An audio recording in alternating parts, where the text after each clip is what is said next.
होंगे, कैसे आप सब? उम्मीद करती हूँ आप ठीक होंगे। चैनल को लाइक करें, सब्सक्राइब करें, कमेंट करें। आपका दिल से शुक्रिया होगा।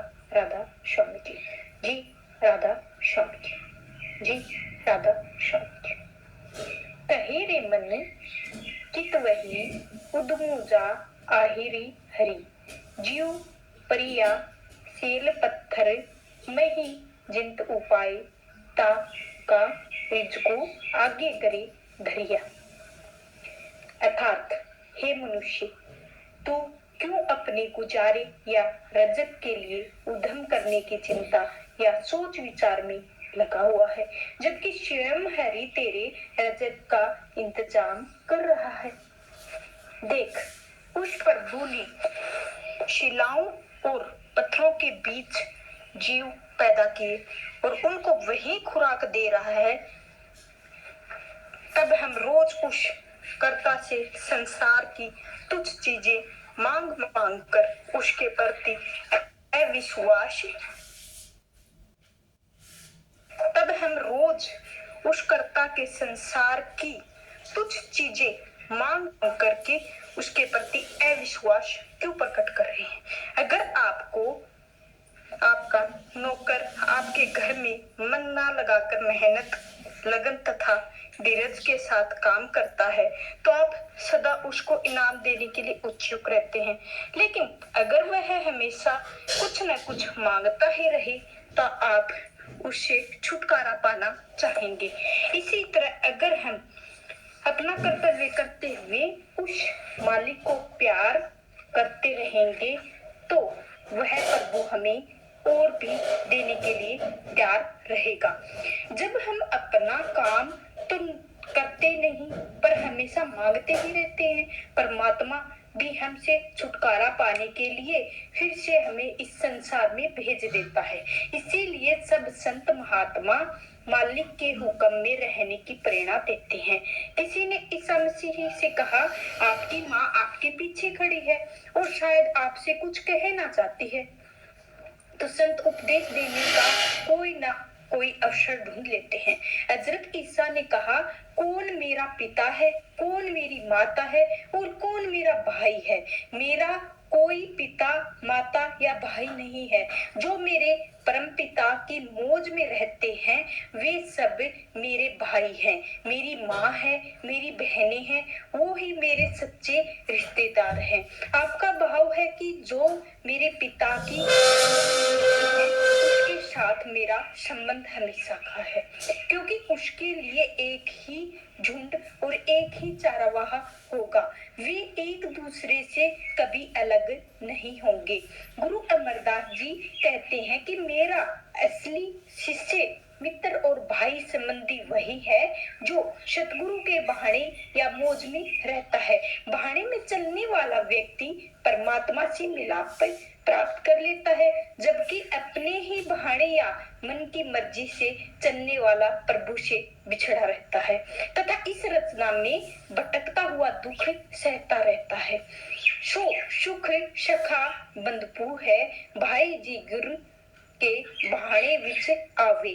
आपने बहाने जो चले भाई, बिछुड़ी चोटा खावे। जो सच्ची प्रार्थना परमात्मा की मौज में रहना है और मौज में ही रह सकने की अवस्था सिर्फ भजन सिमरन से ही आती है। महाराज जी, क्या भजन में बैठने से पहले भजन की कामयाबी के लिए सतगुरु आप प्रार्थना कर सकते हैं? मालिक से उसकी दया मेहर मांगने की कोई अर्ज नहीं है। अगर एक बालक अपने पिता से नहीं मांगेगा और किससे मांगेगा? लेकिन परमात्मा से भजन सिमरन के लिए दया मांगने की जगह भजन करना ही क्यों ना शुरू कर दिया जाए। भजन में बैठना ही प्रभु से प्रार्थना करना है। असली प्रार्थना भजन सिमरन ही है। शब्दों के द्वारा प्रार्थना करना भी तो भजन करने के लिए ही है। किसी के दरवाजे पर पहुंचकर यह प्रार्थना करने की बजाय, हे प्रभु मैं दरवाजा खटखटाने वाला हूँ, सीधे ही दरवाजे पर दस्तक क्यों न दी जाए? चाहे वह आप पहले परमात्मा से इजाजत लें, मैं दरवाजा खटखटाना चाहता हूँ, आप खटखटाना शुरू कर दें। बात एक ही है, असल बात तो दस्तक देना है। यह दस्तक भजन सिमरन है। अभ्यास करते समय हमारे विचार क्या होने चाहिए? जी, मेरे ख्याल से हमारे कोई विचार नहीं होने चाहिए। भजन सिमरन का उद्देश्य संसार के सारे विचारों से छुटकारा पाना है, क्योंकि वे हमें दिन रात परेशान करते रहते हैं। हमें अपने आप को रोज के इन सोच विचारों से अलग करना है। प्रश्न यह है कि रूहानी अभ्यास तथा क्या चीज, जब तक हमें यह पता ना हो भजन सिमरन क्या है, हम नहीं जान सकते कि हमें किस वस्तु पर एकाग्र होना है। भजन सिमरन करने का मतलब है अपनी चेतनता को आंखों के बीच तीसरे तिल पर लाना है तथा उसे वही शिखर पर रखकर शब्द या नाम के साथ जोड़ना है। यह नाम या शब्द धुन हम सबके अंदर मौजूद है और हमें इसी के सहारे अपने आप को सदा के लिए इंद्रियों के बंधनों से मुक्त कर लेना है। आपने कहा कि मन इंद्रियों का गुलाम है। इससे आपका संकेत क्या एकाग्रता की कमी की ओर है या भागों के प्रति हमारी आसक्ति की ओर है?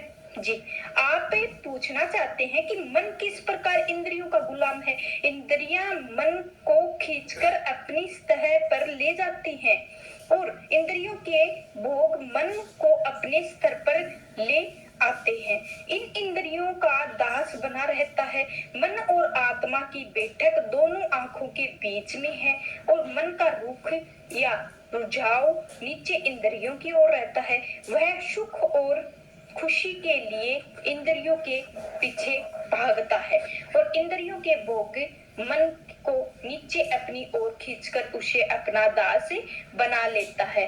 क्या इसमें देखने और महसूस करने की इंद्रियां भी शामिल है? देखने, महसूस करने, स्पर्श करने और स्वाद लेने की ही नहीं, बल्कि इंद्रियां और उनके भागों का यही काम है। क्या सब विषय भोगों को पहले मन से शुरू नहीं होते हैं? यह दुरुस्त है, क्योंकि मन इंद्रियों की ओर दौड़ता है और इंद्रियां मन को लुभा लेती हैं। यह सब मन से शुरू होता है, लेकिन इंद्रियां जो भी मन को एक ही हिस्सा है।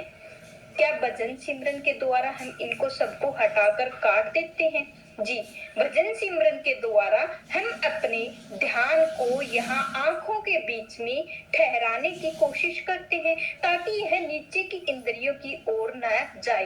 मन को आंखों के बीच में शिथिल करना है, उसे नीचे से गिरने देना ही एकाग्र होना है।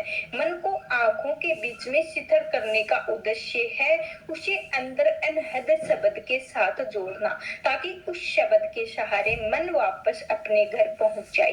मन लज्जत का आशिक है, इसीलिए जब इसे इंद्रियों के सुखों में बढ़कर आनंद मिलता है तो यह इंद्रियों की ओर जाना पसंद नहीं करता है। उस आनंद, उस अनहद शब्द तथा प्रकाश के साथ जुड़कर मन अपने मूल स्रोत त्रिकुटी में पहुंच जाता है, जो कि रूहानी सफर की दूसरी मंजिल है तथा तब आत्मा अपने आप मन में चुगल से छूट जाती है। इसीलिए सुकरात ने कहा था, अपने आप को पहचानो। अपने आप को पहचानने के बाद परमात्मा को पहचाना जा सकता है और मन के बंधनों से छूटने पर ही आत्मा अपने आप को पहचान सकती है। इस समय आत्मा मन के वश में है और इन इंद्रियों के वश में। भजन सिमरन के द्वारा हमें इस सिलसिले को उलटना है ताकि आत्मा के वश में मन और मन के वश में इंद्रियां आ जाएं। यही भजन का ध्येय है।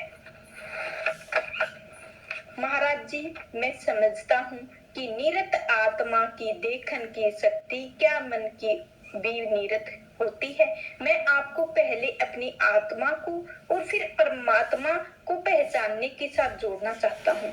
क्या दोनों में कुछ समानता है? जी, मन और आत्मा एक दूसरे के साथ बंधे हुए हैं, इसीलिए सूरत और नीरत भी आत्मा और मन दोनों के लिए है। नीरत देखने की शक्ति तथा सूरत सुनने की शक्ति, ये दोनों ही आत्मा तथा मन को प्रभावित करती हैं। मन भी शब्द को सुनता है प्रकाश को देखता है। मन ही सबसे पहले शब्द और प्रकाश को पकड़ता है। इसके बाद आत्मा अपने प्रकाश को देख सकती है, अपने शब्द को सुन सकती है। भजन सिमरन शुरू में मन के लिए ही किया जाता है। जैसे जैसे मन निर्मल होता जाता है, आत्मा को उससे लाभ होता है, क्योंकि तब आत्मा मन के बंधनों से धीरे धीरे मुक्त होने लगती है। आत्मा का रुख या झुकाव हमेशा अपने मूल परमात्मा की ओर होता है, लेकिन मन उस पर वह वजन होता है जो उसे नीचे सृष्टि के बांधे रहता है। जो हमारा अभ्यास और हमारा प्रकाश तथा आवाज मन को निर्मल करने के लिए है, क्योंकि आत्मा तो हमेशा अपने मूल के सामने के लिए व्याकुल रहती है। रुकावट तो मन की है। तो आज का सत्संग इधर ही समाप्त होता है। चैनल को लाइक शेयर सब्सक्राइब जरूर करें। राधा श्याम जी राधा श्याम जी।